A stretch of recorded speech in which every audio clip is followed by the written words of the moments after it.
Hello, and welcome to a special edition of the Isaac Newton Institute podcast. My name is Dan Aspel, and I am joined for the second time by Professor Liz Mansfield.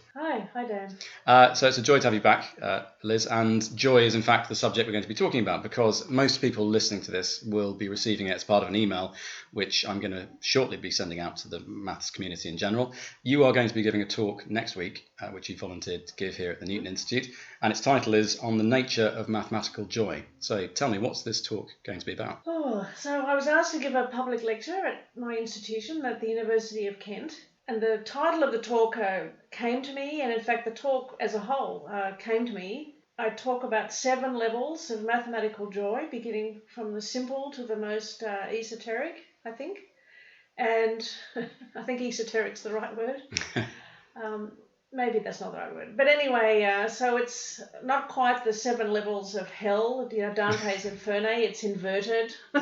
Okay.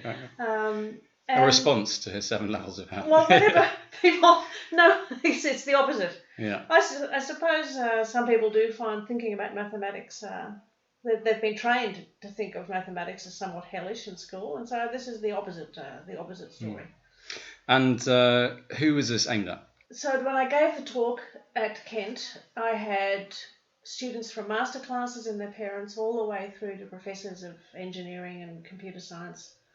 And it was indeed a great success. So that's why I've offered to give it again. Yeah, because it's a recurring theme, actually, of the mathematicians I've been lucky enough to interview on this podcast series. Mm-hmm. So many people refer to the joy that they experience in their work. Mm-hmm. And it's not something which culturally we associate with maths, is it? And yet it's so prevalent amongst all the academics that I've spoken to. Yeah, that's correct. I would say that. I think that part of my motivation for wanting to discuss the joy in mathematics in a way that can be understood without being able to do yourself advanced mathematics, is that I increasingly see students who are increasingly tentative, inflexible, overly concerned with right and wrong and getting the right answer. And I don't know why this is. I don't know why mathematics can't be more playful in schools. I think this is something for mathematical educators to discuss. I don't know whether it's because we have such a severe assessment regime for mathematics in schools, or whether there's a question of mathematical maturity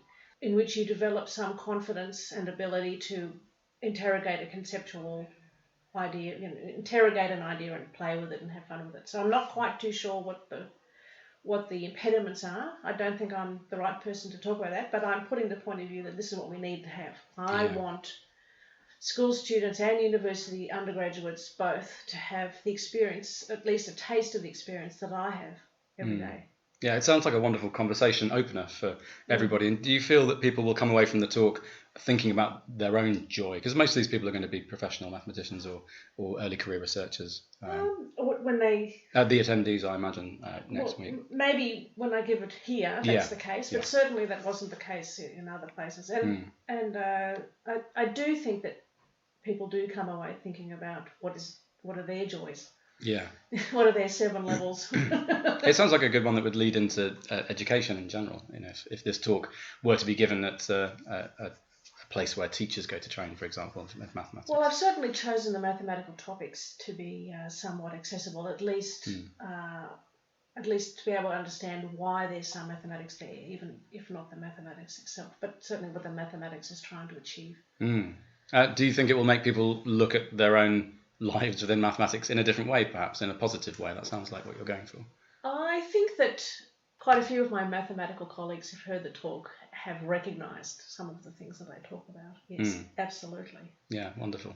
And yes, it's going to be given next week at INI. All the details will be attached in the email to which this message will be attached. And so are you looking forward to giving it? Are you excited? Oh, absolutely, of course, yes. Yes, it's a really fun talk. It is meant to be a fun talk. Great. It's not heavy on the philosophical.